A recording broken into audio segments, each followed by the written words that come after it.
Então, boa tarde mais uma vez a todos. Sejam bem-vindos de volta ao nosso encontro de leitura do Banquete de Platão.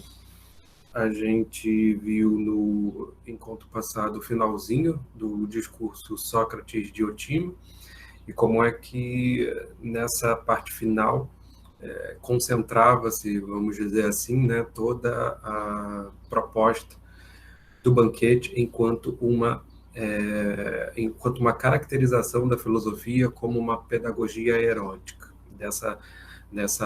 Nesse trecho do discurso do Sócrates de Diotima, a gente conseguiu entender o que de fato significa essa pedagogia erótica, como uma espécie de ascensão em vista de conduzir, né, o indivíduo de um certo amor que poderia arrebatá-lo, né, que poderia tornar a sua vida uma inconstância, em vista de educar esse impulso, esse desejo, por assim dizer, né, em vista exatamente daquilo que mais importaria, dada a definição de amor como o desejo de sempre possuir as coisas belas para poder parir na beleza, né?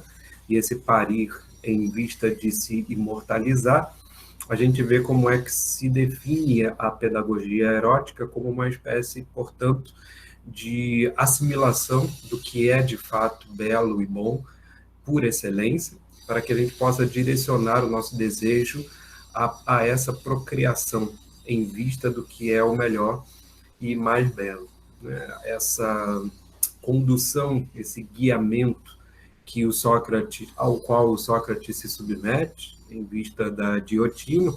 Diotima, nesse âmbito, né, é colocada como a mestra do Sócrates, em termos de conduzi-lo para esse guiamento, né, e aí esse guiamento recebe uma espécie de caracterização iniciática. A gente viu também como é que os termos utilizados pela Diotima, que é uma sacerdotisa, são termos derivados dos rituais de iniciação aos mistérios, tal como os mistérios de Eleusis e tantos outros, de tal modo que essa pedagogia erótica que a filosofia caracterizaria, ela não é exatamente ou simplesmente, né, uma espécie de ensinamento transmissivo, naquele mesmo sentido lá que o Agatão já tinha dito desde o primeiro encontro dele com Sócrates, né? Vocês devem recordar quando Sócrates chegou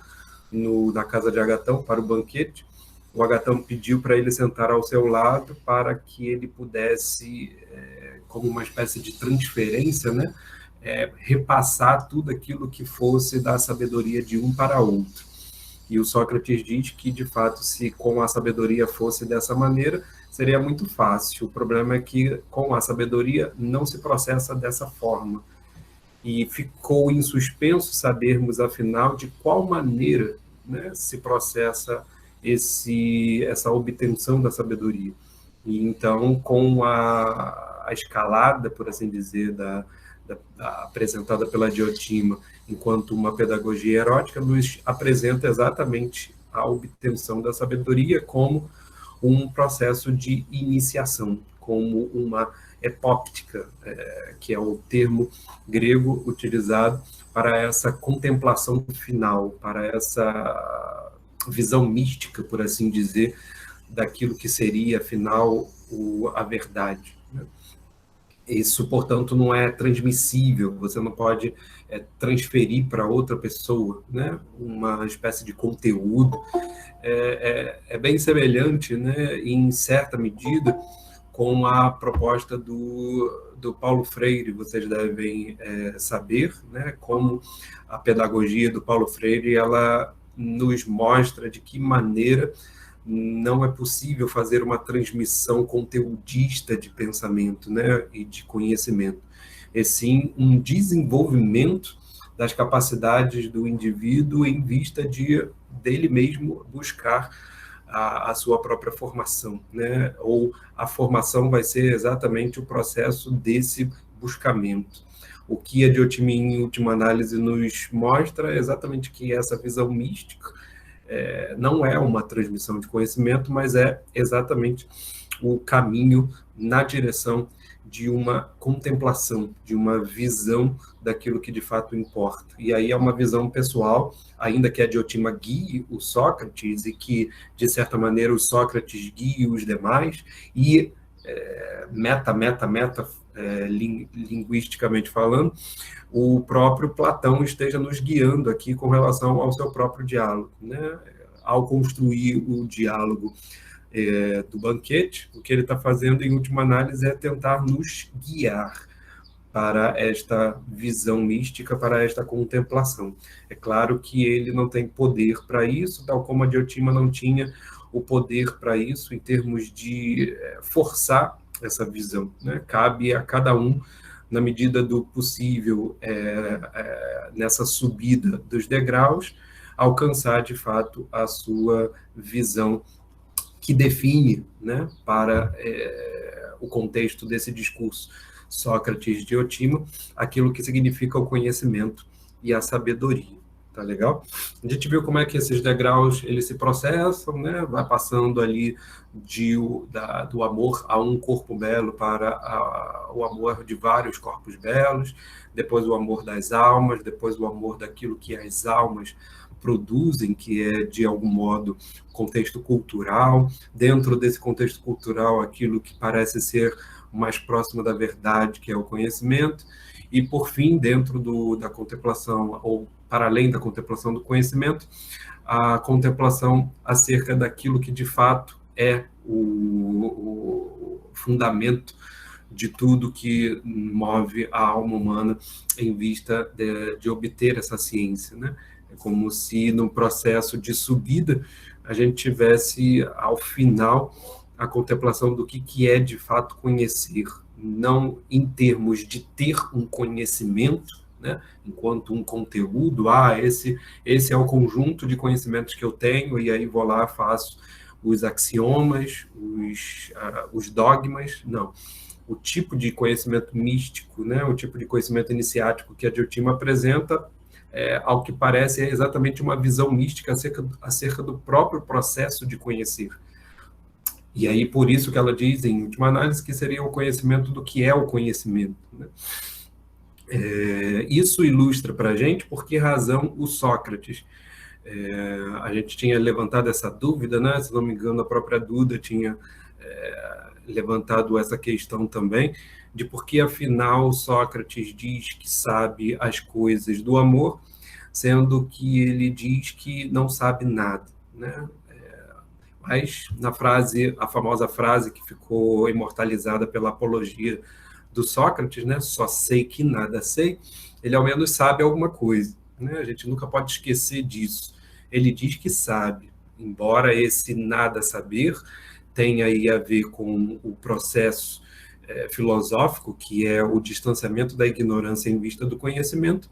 Ele diz que sabe exatamente isso, onde é que ele está em termos de sua ignorância, para que ele, por meio do conhecimento da sua ignorância, ele busque aprender, né? Ele busque compreender.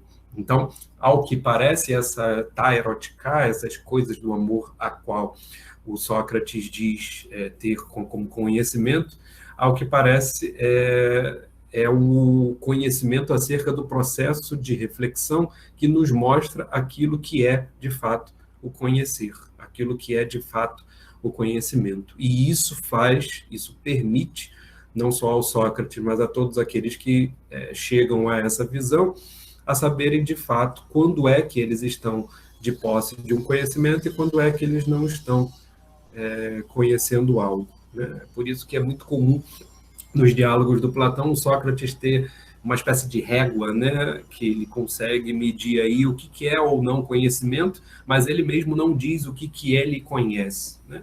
Em última análise, o que o Platão está retratando aqui no discurso Sócrates de Otima é exatamente o que seria esse tipo de saber. É uma sabedoria que é uma visão mística acerca do próprio conhecimento e, portanto, uma espécie de possibilidade que há do filósofo saber situar a sua própria ignorância em vista daquilo que ele almeja conhecer. Tá? Mas é um processo erótico em última análise, isso que é o ponto-chave para a gente entender qual é o motor que move a filosofia e, de certa forma, todos os homens, como a própria Diotima tinha afirmado. Né? Embora a gente diga que apenas algumas pessoas amam, todos os seres humanos, por natureza, têm esse desejo, esse ímpeto, né, de amar e de gerar na beleza. Porque todos os seres humanos, em última análise, desejam a imortalidade. Eles só não sabem serem conduzidos a isso. O que diferencia o filósofo é que ele tem, de certa maneira, a condução desse caminho. Né? Ele sabe percorrer o caminho que o levará, em última análise, a essa visão do conhecimento. Tranquilo?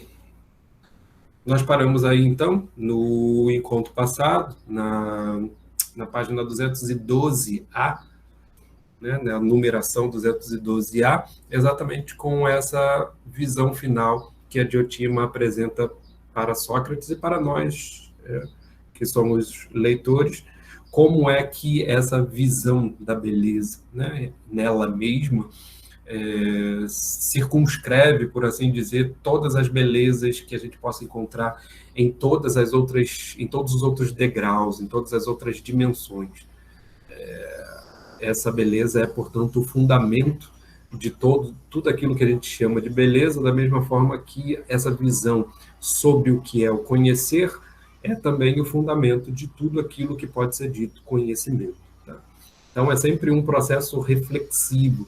No momento em que você alcança a beleza em si mesma, você alcança, na verdade, a justificativa, a razão de ser de tudo aquilo que torna as demais coisas belas. Da mesma forma que o filósofo, quando alcança a visão acerca do que é o conhecer, tem uma visão acerca dos fundamentos e da razão de ser de tudo aquilo que pode ser dito, o conhecimento.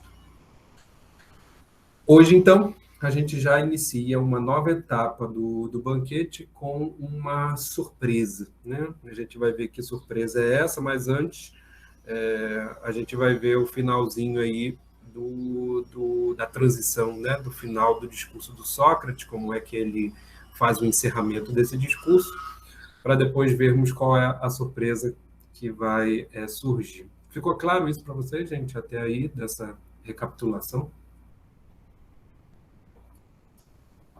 Boa tarde para os que chegaram depois.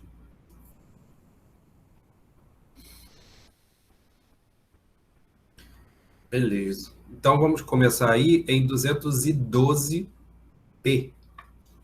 continuando aí a nossa leitura da semana passada.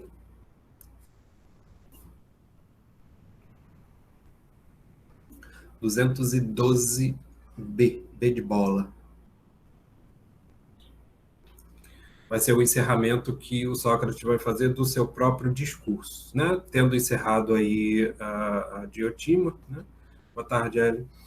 Ele vai agora como uma espécie de... Depois, é como se ele tivesse terminado de escrever, e aí, nisso que ele terminou de escrever, ele vai agora oferecer o discurso para o Fedro, que foi o primeiro lá, né? Que colocou a questão do elogio a Eros, e, portanto, é uma espécie aí de representante, né?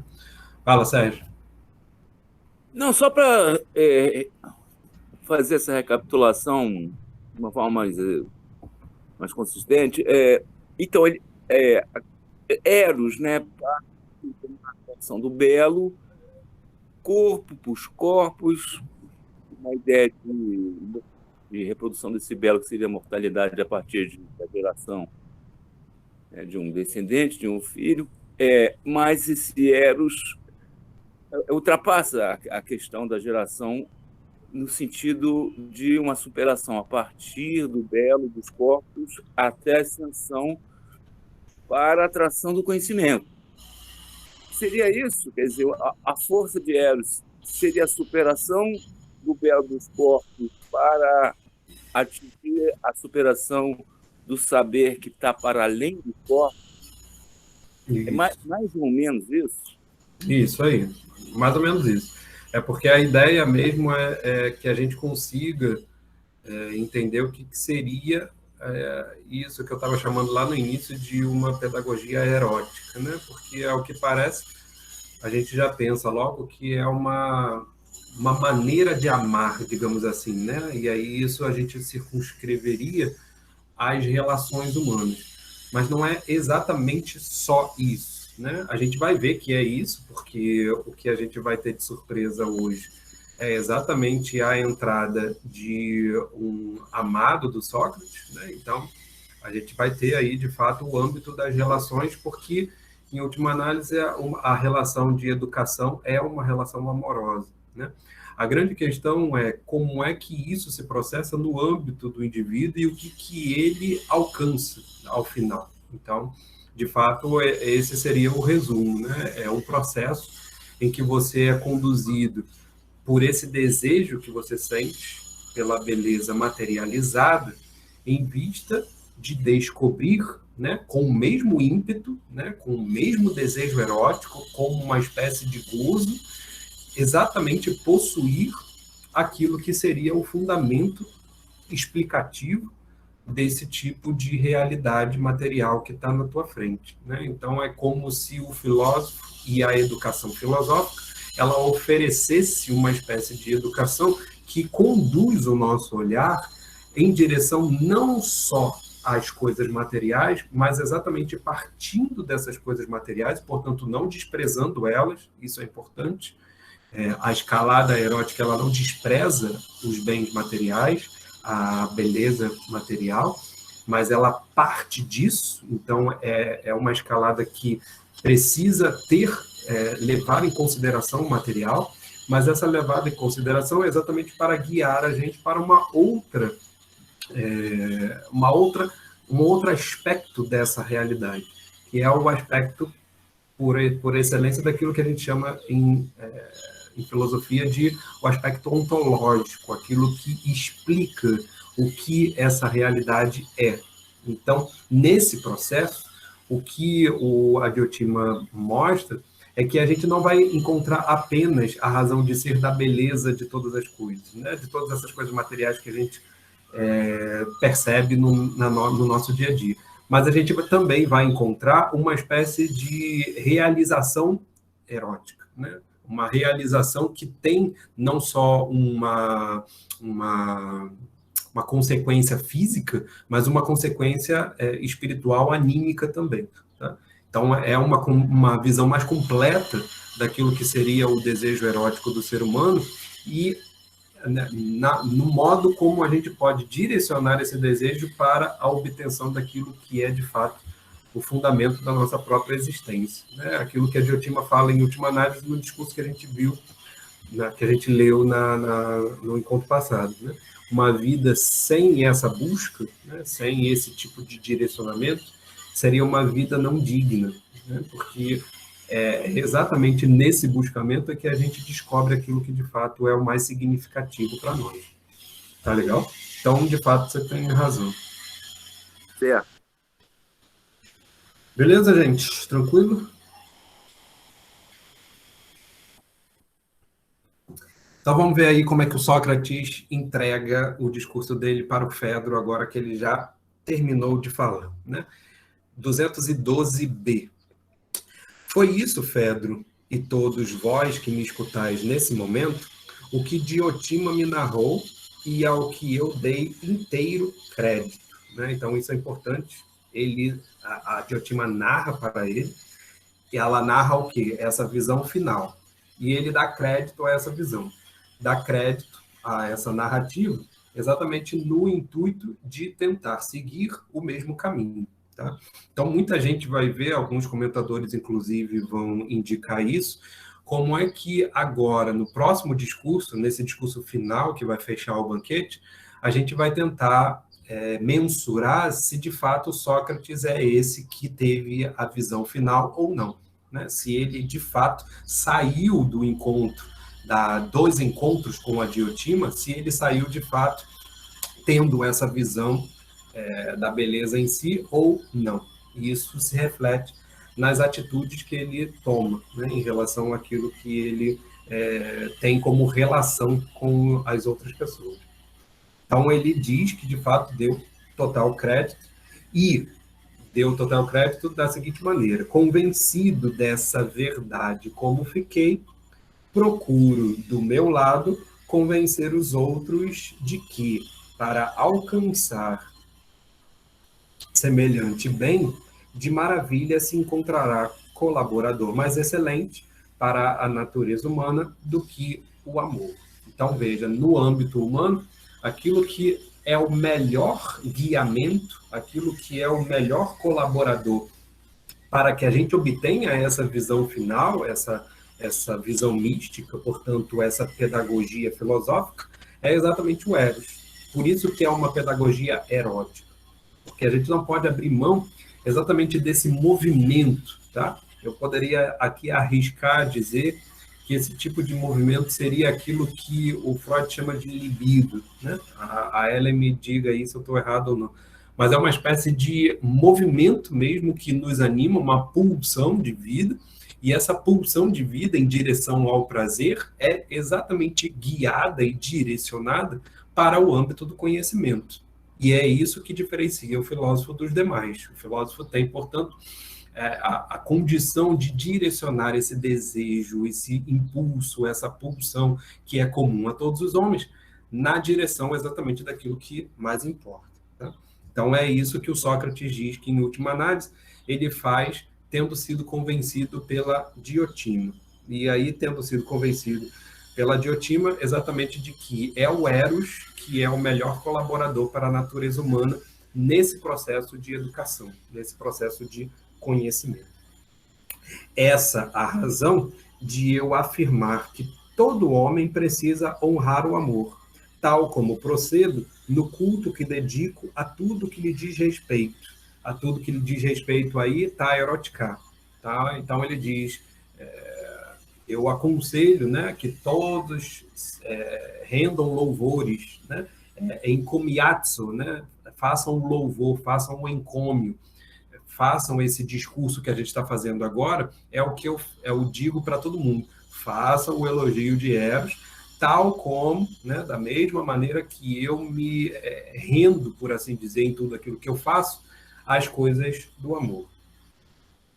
Concitando os outros a fazerem o mesmo e louvando agora e sempre o poder e a coragem do amor dentro de minhas possibilidades. Né? Então, louvar essa força erótica, né? Esse ímpeto que nós possuímos, que é, de fato, o que melhor colabora para que a gente possa obter a visão acerca do que é o conhecimento, é, de fato, aquilo que configura para o Sócrates o seu fazer filosófico.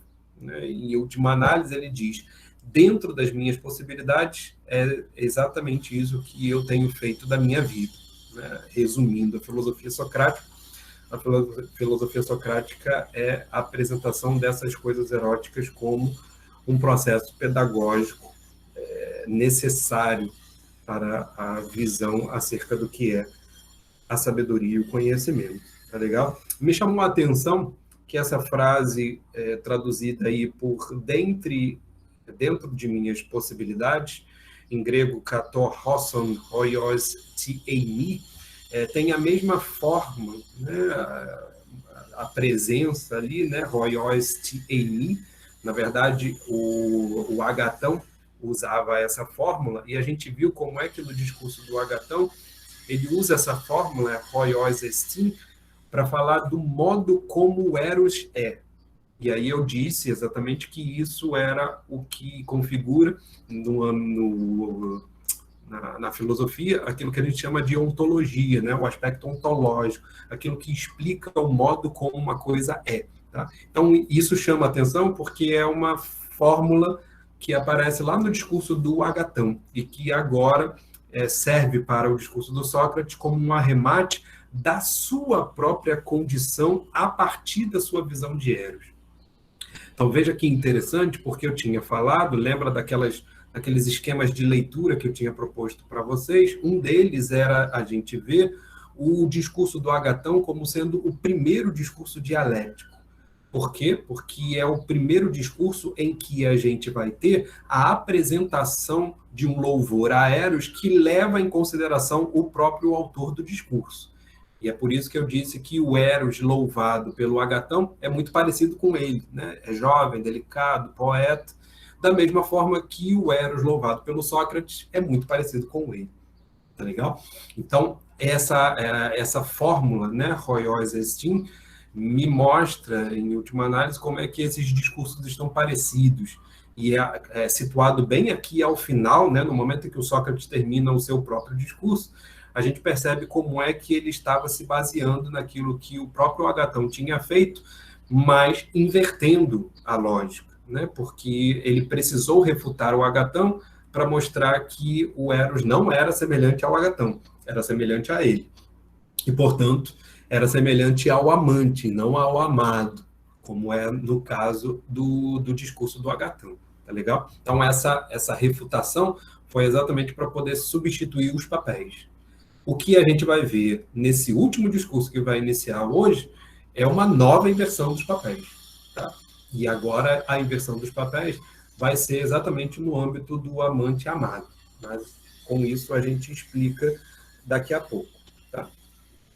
Caso queiras, Fedro, toma estas palavras como um elogio de Eros, ou então qualifica-as como bem te parecer. Né? O Sócrates já não sabe exatamente se o tipo de discurso que ele fez se qualifica como um encômio, tipo de discurso epidídico comum aos discursos retóricos, né, que foram feitos anteriormente, mas ele oferece aí para o Fedro chamá-lo como quiser. Aí o Sócrates então continua, né, narrando. Depois de Sócrates falar, todos o felicitaram. É muito parecido com aquilo que aconteceu com o Agatão. Menos Aristófanes, que tentou dizer mais alguma coisa por pensar que uma alusão de Sócrates a certa doutrina lhe dizia respeito. Lembra lá que a Diotima fala que existia uma espécie de teoria que dizia que as pessoas eram metades, foram divididas e agora ficavam eternamente buscando e tal? Aqui o Platão faz um gancho para mostrar que o Aristófanes ficou um tanto indignado com essa referência e queria saber um pouquinho mais. Como assim você teve uma sacerdotisa que estava falando sobre uma teoria que era exatamente a teoria que eu acabei de inventar? Eu acabei de trazer aqui para o âmbito do nosso exercício, da nossa brincadeira de louvar Eros. É como se o Aristófanes, nesse momento, tivesse percebido a malandragem da estratégia da Diotima para o Sócrates. Ou seja, a Diotima seria uma criação socrática para que ele pudesse fazer o seu próprio elogio de Eros de uma maneira reflexiva, de uma maneira dialética. Né? Então, é como se essa menção ao Aristófanes tivesse, a teoria do Aristófanes, melhor dizendo, é como se essa menção tivesse colocado uma pulga atrás da orelha do Aristófanes para ele perceber o seguinte: olha só, isso daí parece ter sido uma invenção, porque você acabou de usar a minha teoria sobre Eros, que eu acabei de inventar, foi um mito que eu acabei de inventar, e não foi necessariamente uma teoria, foi um mito. Né? Então é muito sugestivo, o Aristófanes não consegue falar, ele não consegue argumentar e indagar o Sócrates, porque nesse momento acontece uma confusão. Mas de súbito, né, no momento que o Aristófanes ia falar, de súbito bateram na porta principal, com grande algazarra, como de um bando de ébrios, destacando-se da barulheira a voz de uma flautista. Meninos, disse Agatão, ninguém vai ver o que é isso? Se forem conhecidos, convidai-os a entrar. Caso contrário, dizei que já acabamos de beber e agora estamos descansando. Aqui alguns chegam a caracterizar isso que a gente vai começar a ler agora como uma peça de drama satírico. Tá? Os dramas satíricos eram uma peça que encerrava a tetralogia de apresentações das tragédias. Então você tinha uma trilogia, né? 3 peças trágicas que eram apresentadas, não era exatamente uma trilogia, porque não era o mesmo autor, né? Mas você tinha a apresentação de 3 peças e depois um drama satírico que terminava, por assim dizer, essa apresentação teatral. Tá? Então é como se fosse o drama satírico, ele fosse uma espécie de descarga de energia, descarga de tensões. Você vem acumulando muita tensão, porque a tragédia ela leva com que se acumule a tensão, né, daquilo que o Aristóteles vai chamar de catarse, e o drama satírico seria uma espécie de alívio de determinadas tensões que que foram levantadas e provocadas pela tragédia. Tá? Então seria uma forma de você descarregar, aliviar com o riso todo o drama, né, e toda a intensidade daquilo que foi visto no âmbito da tragédia. O que nós vemos a partir dessa caracterização é uma espécie de sugestão de que agora a gente vai aliviar toda a tensão que parece ter ficado no momento dessa subida erótica que a Diotima apresentou. Veja que a gente alcançou um nível bastante metafísico, abstrato, né? Com a reflexão que a Diotima apresenta no discurso de Sócrates sobre a beleza em si mesma. Né? O katato auto força o pensamento a que a gente perceba o que seria essa beleza nela mesma, a partir dela mesma, eterna e não mutável, né? Que a gente percebe nas coisas materiais, mas que agora a gente captaria por meio do espírito, por meio do pensamento. Tá? Então, dada essa elevação, a gente agora vai ter uma espécie de descarga desse tipo de abstração numa concreção, e aí uma concreção das mais intensas, poderíamos dizer, exatamente nesse tipo de proposta que foi apresentada pelo banquete. Tá?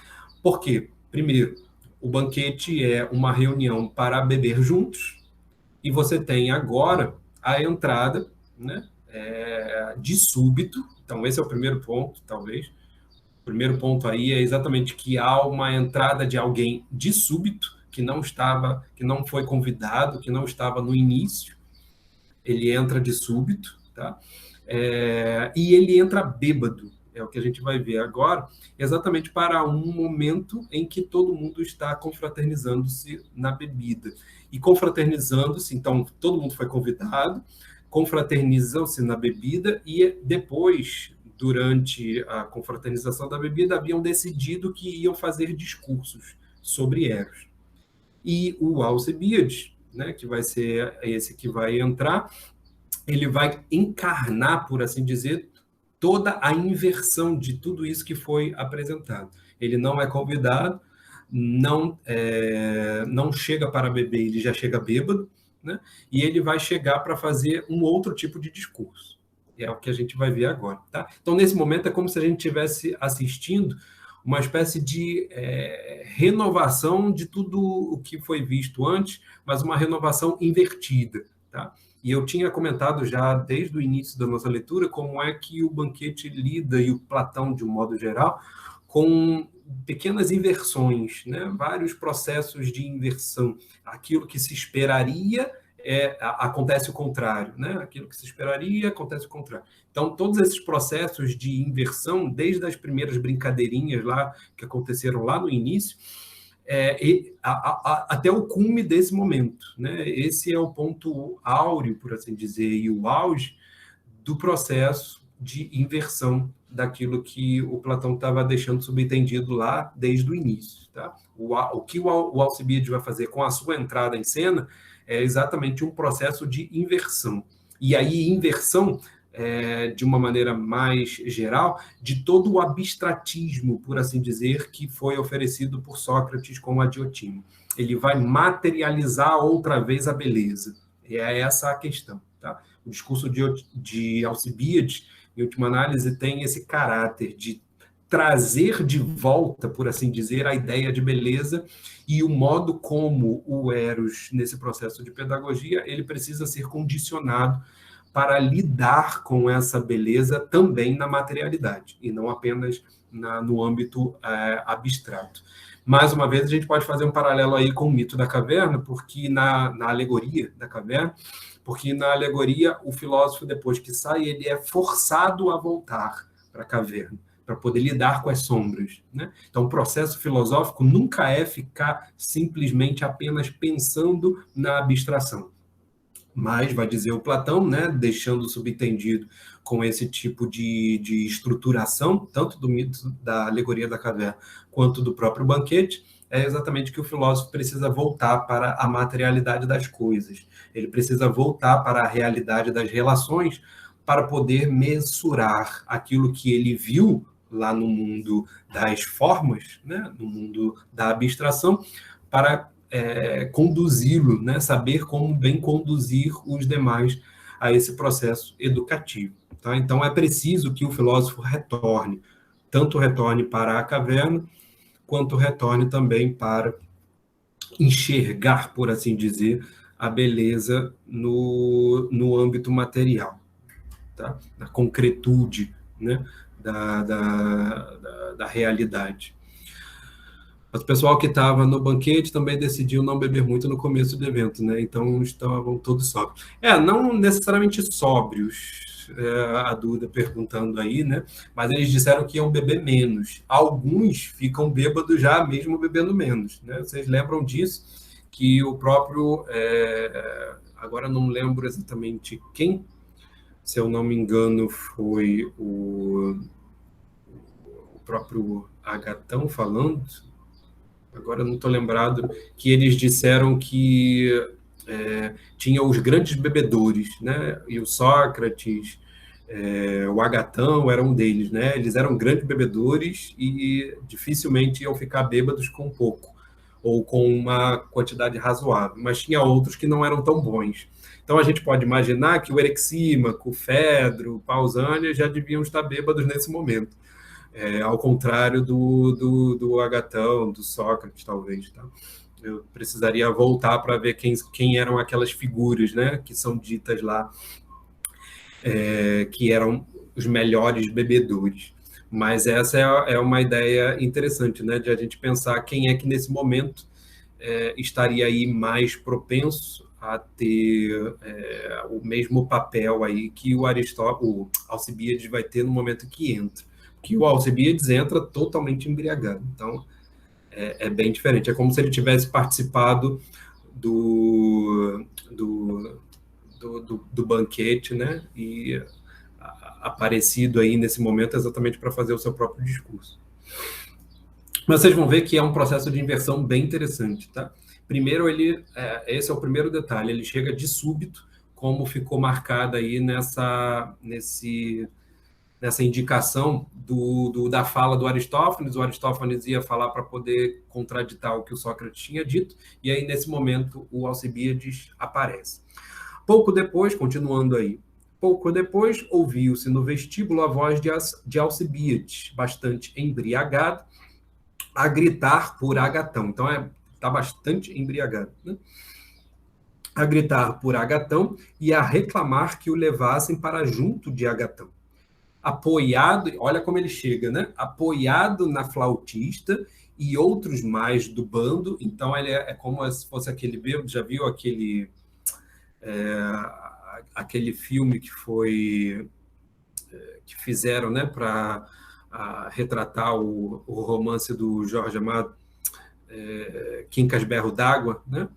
E como é que o morto ia sendo conduzido lá pelos amigos dele, né? Daquela maneira, mais ou menos, que o Alcibíades chegou no banquete, né? Apoiado na flautista, apoiado nos outros comparsas, né? De tal maneira que ele não conseguia nem andar. Foi, afinal, conduzido para onde estavam os convivas. Então, ele foi lá inserido no ambiente onde estava todo mundo. Porém, parou no umbral. Então, visualizem a cena. Vejam que eu não tinha falado por acaso que a gente estava entrando nesse momento, né, numa espécie de encenação dramática.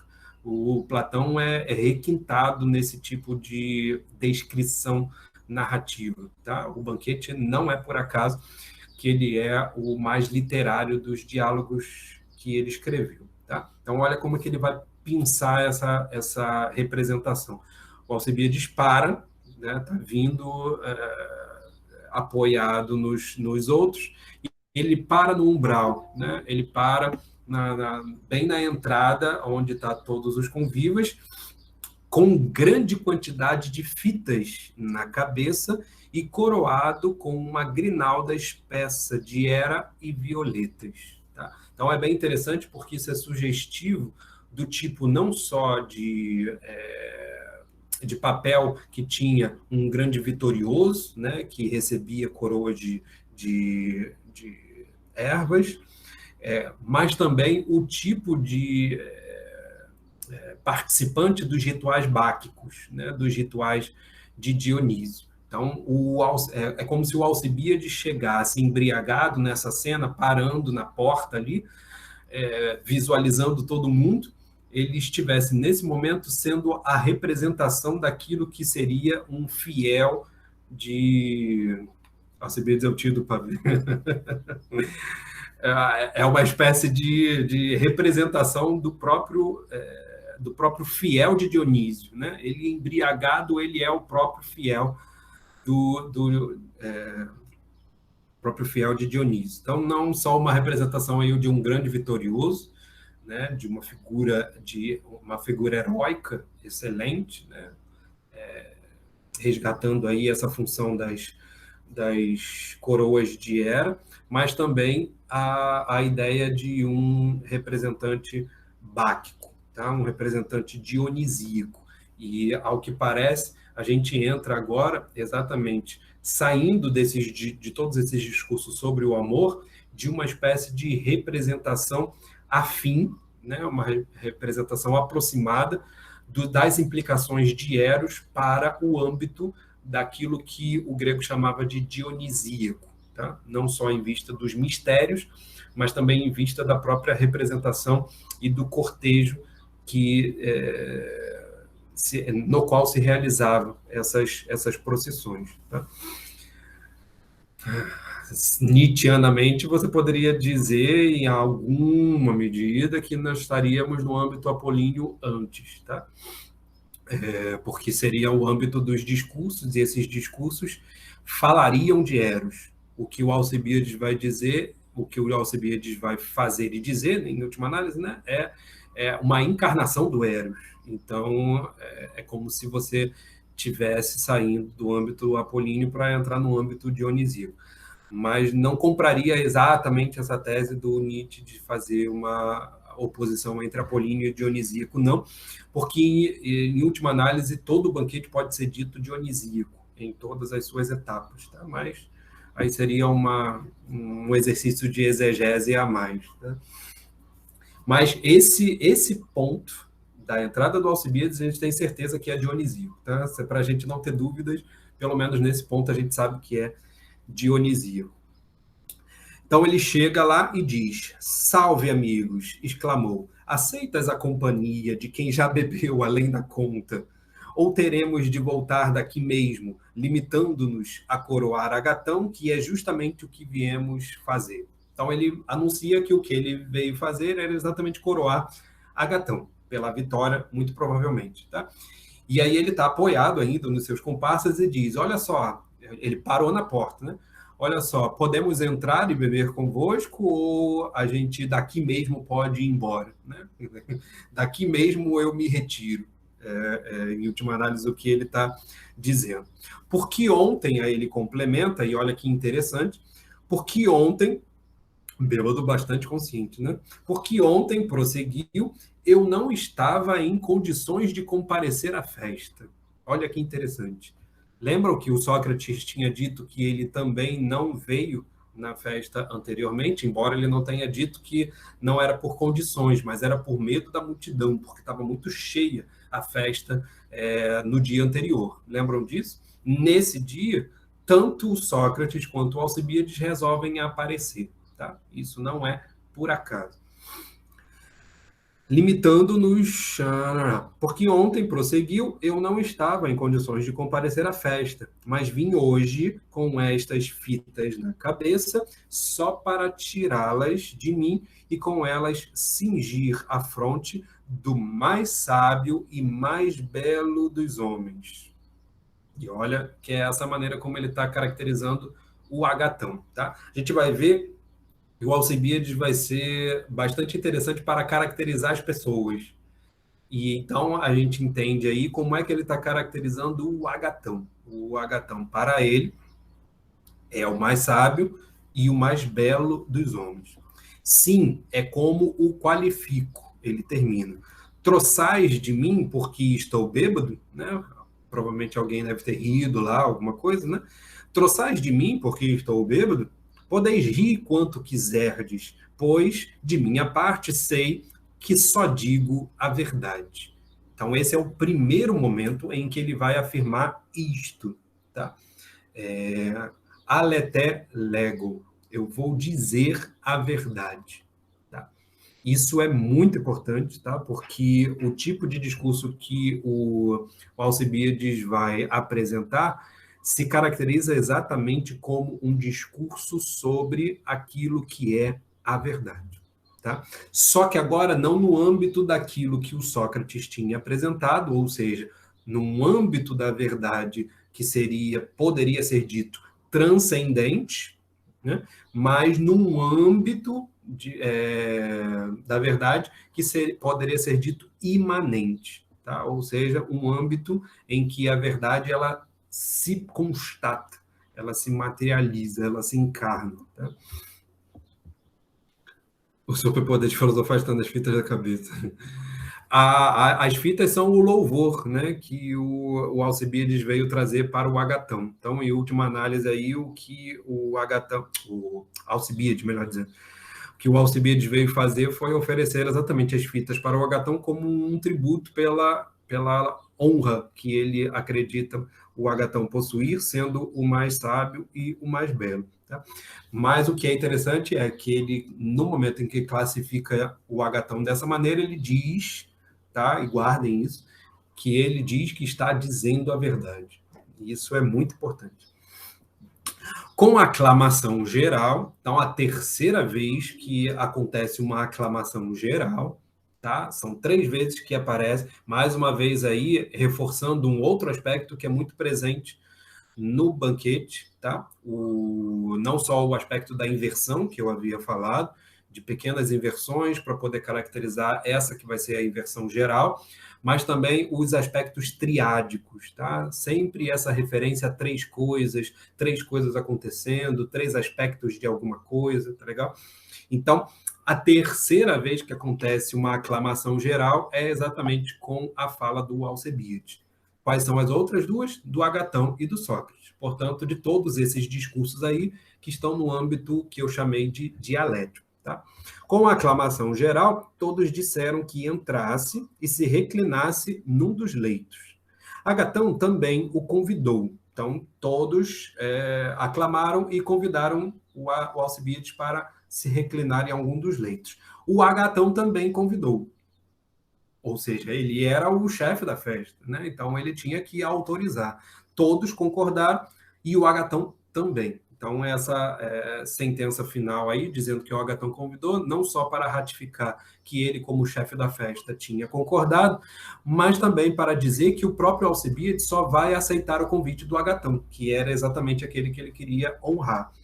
Então, Agatão também o convidou, e havendo ele avançado, sempre com o auxílio dos companheiros, né, o Alcibíades está lá se apoiando, em caminho se desvencilhava das fitas para com elas coroar Agatão. Então ele vai se dirigindo para o Agatão, vai tirando as fitas, né, imagina a cena, ele vai tirando as fitas para poder ir coroar o Agatão, o que o impediu de perceber Sócrates, olha que coisa, né, por tê-las diante dos olhos. Então, imagina lá o Agatão se debruçando nos seus companheiros, se aproximando o Alcibiades, né? Se debruçado nos seus companheiros, se aproximando do Agatão e tentando tirar as fitas para poder oferecê-las ao Agatão. O que acontece nesse momento que ele está tirando as fitas para poder oferecê-la, ele não vê o Sócrates bem do lado da Agatão. Tá? Essa referência de não ver o Sócrates vai trazer um aspecto para essa encenação, que é o aspecto da surpresa. A mesma surpresa que o Alcibiades já estava agora causando em todos. Tá? Ele, no seu aparecimento, causa uma surpresa em todos. A gente pode imaginar aí, talvez, em Sócrates mais do que em todos, tá? Porque nesse momento não se fala se o Sócrates ficou surpreendido ou não, mas o que a gente vai ver é que o Alcibiades não vê o Sócrates e, portanto, se surpreende depois que for vê-lo. Tá? Então, continuando. Afinal, sentou-se entre Agatão e Sócrates, pois este se afastara algum tanto logo que o viu, a fim de abrir lugar para ele. Então, veja que o Sócrates já tinha visto o Alcibiades, abriu um espaço ali para que ele pudesse se reclinar junto deles, e o Alcibiades consegue, então, um espaço para poder se deitar ali ao lado do Agatão. Tá? O Sócrates, então, já tem essa predisposição, né, de se afastar para não ser percebido. Tá? Uma vez sentado, abraçou Agatão e o coroou. Nessa altura, Agatão teria falado: meninos, descalçai Alcibiades, para que ele se recline aqui mesmo entre nós dois. Olha o que é interessante aqui, porque, na verdade, no grego está ektriton, ou seja, é como se ele tivesse sendo convidado para ficar a três. Então, olha que interessante, tá? Mais uma vez, para fazer aquela... sempre aquela reconstituição do três, tá? Da tríade como um elemento importante para o banquete. O Alcibiades é convidado para se aproximar, para se deitar, ele se aproxima do Agatão para poder honrá-lo com as suas fitas, tira da cabeça, nesse momento ele não está vendo Sócrates, e aí ele se apresenta ali para ficar ao lado do Agatão depois que o coroou e o abraçou. Né? Então ele abraça, coroa, e está tudo certo entre ele e o Agatão. O Agatão, na sua fala, pede servos, né? Meninos, paides, lembrem dos pais, né?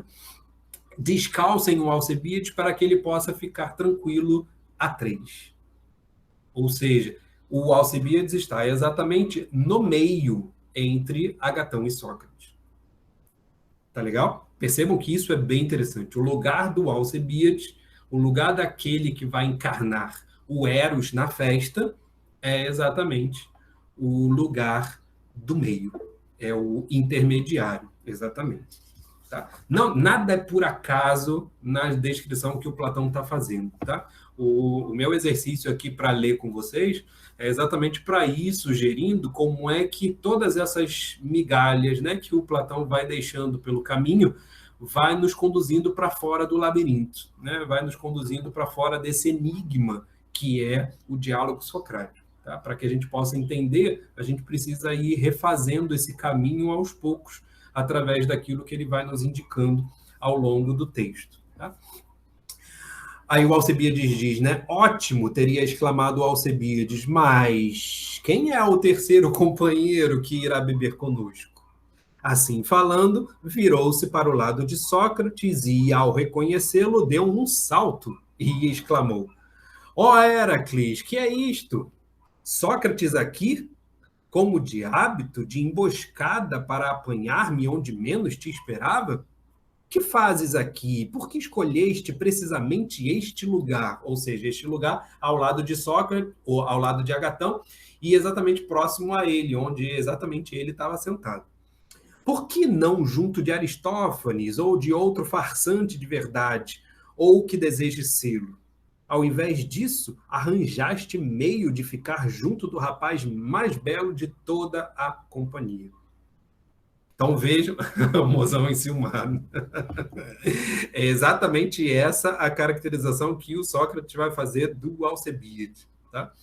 Logo na sequência aí. Mas veja que interessante, porque nesse momento acontece aquilo que eu falei, né? A surpresa do Alcebiades. O Alcebiades é aquele que ia trazer a surpresa. Ele em si mesmo trouxe a surpresa, né? Ele é a surpresa. O que acontece? Ele é surpreendido. E é surpreendido por quem? Por Sócrates. Tá legal? Então, vejam os processos de inversão que vão acontecendo, tá? Sempre uma espécie de dialética entre o papel que a gente imaginava que ia ser realizado por uma sendo realizado por outra, tá? Isso é importante para a gente poder entender como é que vão ser caracterizados os papéis aqui a partir do discurso do Alcebiades, tá?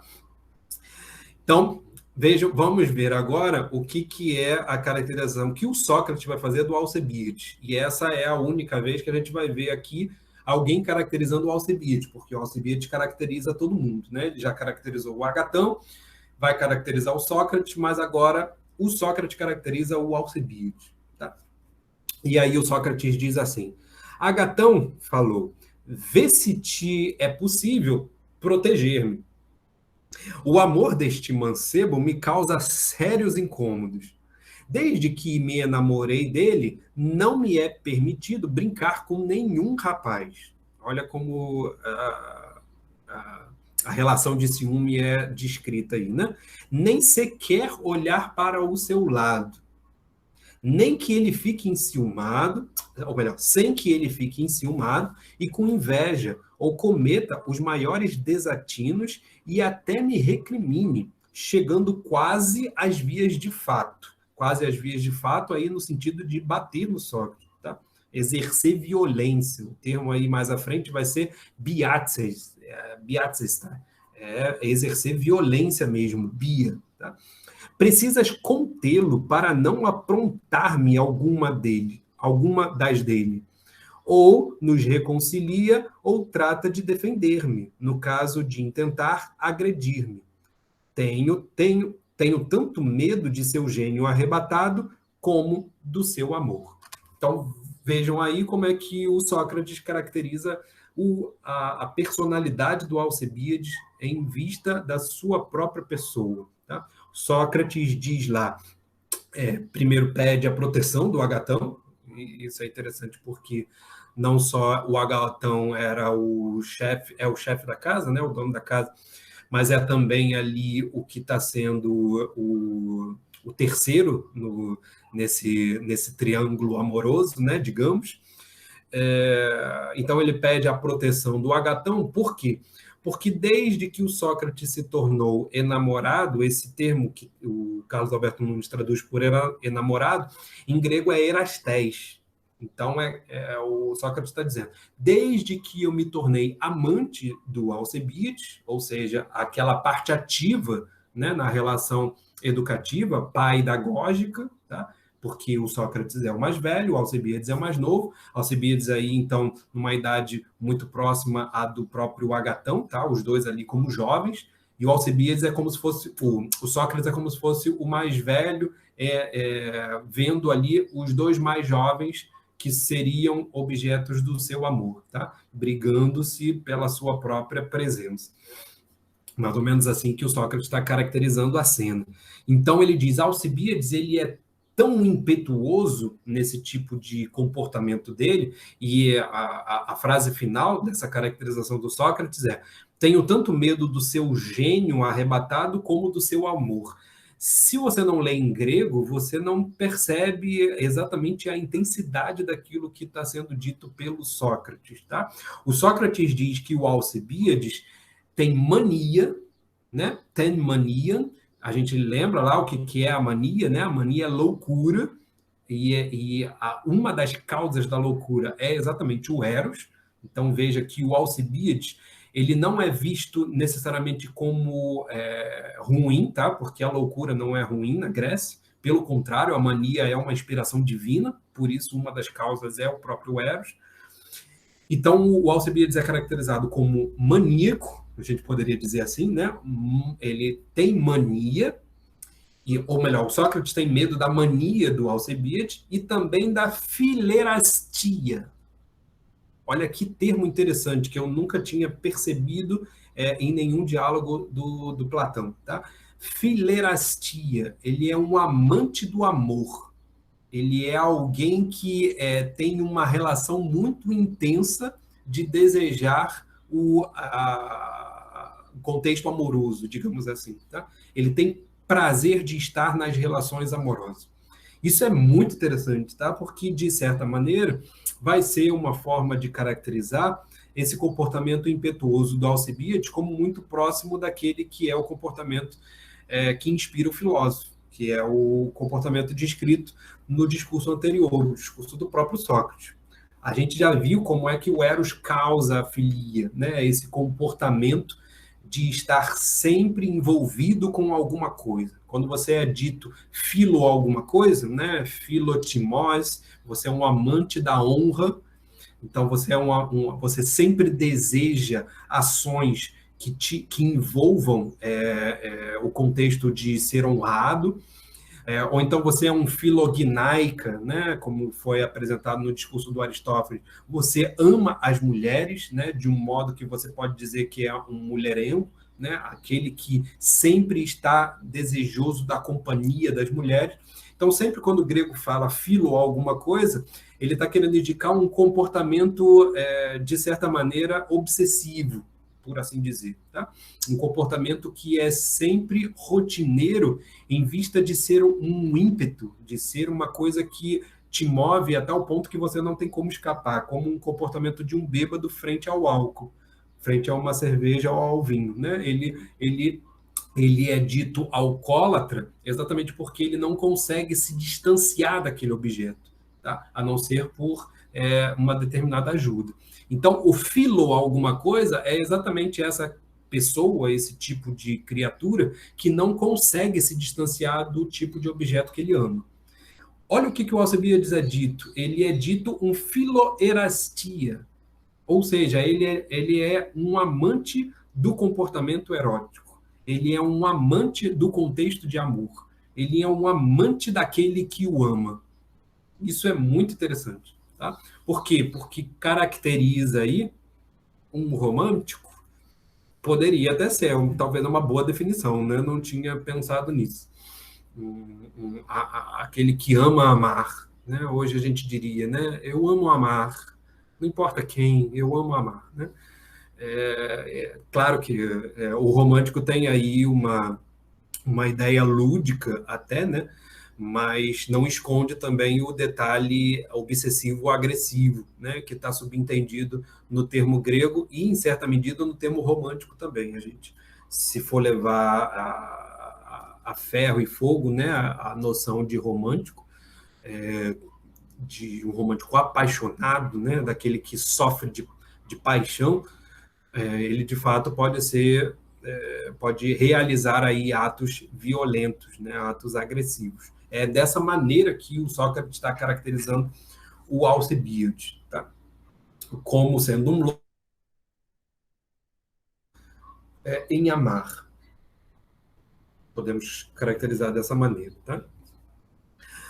O Alcibiades diz, não teria dito o Alcibiades, não pode haver reconciliação entre nós. Olha, agora o amado está realmente chateado, né? Ficou enciumado e, de fato, não tem como aproximá-los outra vez. Né?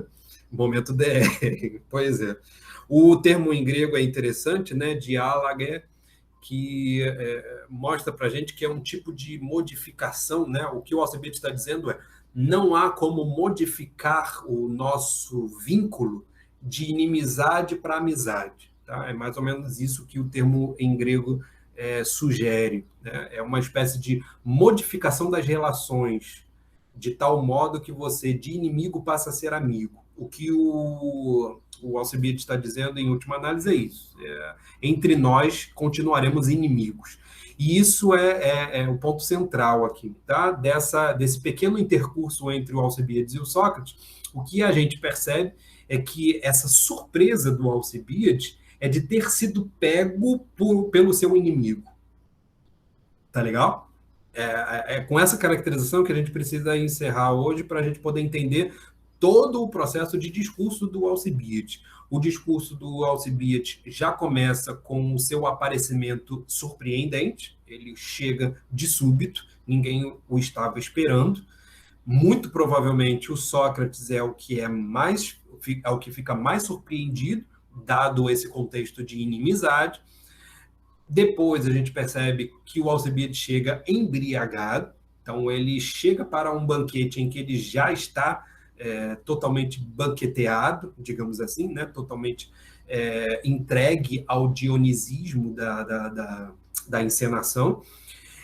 E ele chega para oferecer um presente a Agatão e é surpreendido pelo seu inimigo. Então ele oferece um presente a um amigo e é surpreendido bem ao lado por um inimigo. Se a gente pensa que o Alcibiades está exatamente no meio desse triângulo amoroso, ele está exatamente no meio entre um inimigo e um amigo, ou entre um desamor e um amado. Tá?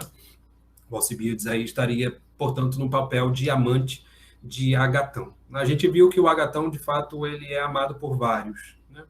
Tanto é que o próprio discurso do Agatão simboliza isso. Como é que o Eros ele tem as características de um amado, de um jovem puro, belo, delicado, poeta, enfim. Tá? Nesse tipo de apresentação que o Alcibiades vai fazer agora, a gente percebe como é que esse triângulo amoroso está sendo caracterizado. O Sócrates caracteriza o Alcibiades como um impulsivo, agressivo, obsessivo, devido a esse amor que ele sente pelo Sócrates, e o Sócrates pede o Agatão para fazer o restabelecimento. Ou proteja-me, ou pelo menos faz o restabelecimento entre nós dois. Entre eu, né, ao Sócrates, e o Alcibiades. O que o Alcibiades diz já de cara é que não há reconciliação. Oportunamente, continua, castigar-te-ei por causa dessas palavras. Então, olha que coisa, né? E vejam que o que ele diz aí, né? Castigar-te-ei, timorezomai, tá? É um termo que tem essa raiz no timós, e que vai ser utilizado depois, lá na frente, quando o Alcibiades começar a discursar. Então, veja que o próprio discurso do Alcibiades vai ser encarado como uma espécie de castigo ao Sócrates. Tá? A gente vai ver isso no próximo encontro. Mas ele diz, oportunamente, castigar-te-ei por causa dessas palavras. Porém, agora, Agatão teria dito, cede-me algumas das tuas fitas para que eu cinja também a maravilhosa cabeça deste homem. Né? Tentalmatzen cefalém, né? Maravilhosa cabeça, literalmente. Assim, não poderás censurar-me por te haver coroado e não a ele, que com sua eloquência vence todo mundo, não apenas uma vez, como o fizeste, né? O próprio Agatão, o fizeste há 2 dias, mas em todos os momentos.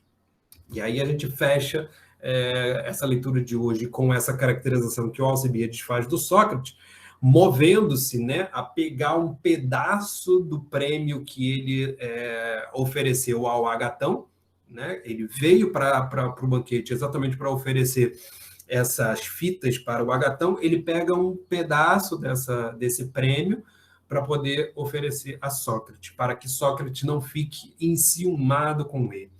E qual é o medo do Alcibiades em relação a esse ciúme do Sócrates? Viram que o medo do Sócrates em relação ao ciúme do Alcibiades é em relação à violência que o Alcibiades é capaz de fazer. Então, violência física, né? Agressividade física, o que o Sócrates está denunciando aqui como seu medo. O que o Alcibiades vai dizer que é o medo que ele tem com relação ao ciúme do Sócrates são os discursos do Sócrates. Tá? Isso é muito significativo, exatamente do tipo de discurso que o próprio Alcibiades vai fazer na sequência. Tá? O Sócrates é aquele que é caracterizado como sendo o vencedor de todos em termos de discurso. Tá? O termo aí em grego é nikontan en logos, ou seja, aquele que vence em logos, né, no discurso, ele vence todo mundo. E ele não vence todo mundo, né? Pantas anthropos, né? Vence todos os homens, todos os seres humanos. Olha que força, né? O Sócrates é aquele que é caracterizado não só como vencedor no discurso de todos os homens, mas sempre, aei, né? O termo grego aí para sempre. Ele não faz isso apenas uma, duas, três vezes, né? Ele não faz isso apenas há 2 dias, como você fez, Agatão. Ele faz isso sempre. Então, esse é o medo do Alcibiades. Ele não consegue vencer o Sócrates no discurso. Então, ele tem medo de que, por meio do ciúme do Sócrates, o Sócrates acabe vencendo o próprio Alcibiades no discurso, naquele momento ali. Tá legal? Então, essa é a caracterização da entrada surpreendente do Alcibiades ao final do banquete. Tá? A gente vai ver quais são as consequências disso no próximo encontro. Deixa eu ver aqui o que a Duda está dizendo. Esse medo do Alcibiades representa bem a dinâmica da pedagogia pederástica, né? Em parte, sim, né? Não sei exatamente o que você quis dizer, mas me parece que, dado o contexto da paiderastia, né? Da relação entre o amante mais velho e o amado mais novo, esse amado mais novo teria exatamente o medo do mais velho utilizar o discurso para denegri-lo, digamos assim, né? Talvez é isso, né, que você estava querendo dizer, né? Então, de fato, tem esse caráter mesmo, né, de o Alcibiades no papel de amado de Sócrates seria exatamente aquele que teria medo do discurso de Sócrates, exatamente porque é um discurso que seria capaz de denegri-lo. Olha que interessante, não esqueçam disso, guardem isso para a semana que vem. O medo que o Sócrates vai ter no momento em que o Alcibiades se dispõe a falar é exatamente o medo de ser ridicularizado pelo discurso do Alcibiades. Isso faz com que a gente perceba como é que o Alcibiades e o Sócrates eles trocam papéis. Tá? É isso que a gente vai ver na semana que vem. Certo? Tranquilo? Gostaram da entrada surpreendente do Alcibiades na cena? A entrada do Alcibiades muda tudo. E a gente vai ver aos pouquinhos, né, como é que tudo muda. E é um tudo muda que é muito interessante, porque é um tudo muda que aponta para a gente exatamente o significado das coisas. Não dá para ficar só no âmbito das ideias, digamos assim, né? Aquilo que geralmente se entende que o Platão é. Geralmente coloca-se o Platão, já ouviram a expressão amor platônico, né? O amor platônico seria aquele amor no âmbito das ideias, né? Que fica no âmbito de um ideal, quase um amor cortês da época medieval. Não tem nada a ver, tá? Nada, e o próprio banquete ilustra exatamente esse tipo de contrariedade a essa noção de amor platônico. Tá? O amor platônico, ele sabe subir, ele sabe se elevar ao transcendente, mas sabe voltar para a carnalidade. Né? O que a gente vai ver com Alcibiades é exatamente como é que o processo de inversão ele traz para a gente exatamente o significado dialético das coisas. A gente não teria condições de entender toda a escalada pedagógica do erotismo apresentado pela Diotima se não fosse o Alcibiades. E é isso que a gente vai ver aos pouquinhos durante a performance do Alcibiades. Tá? Beleza? Então, até semana que vem.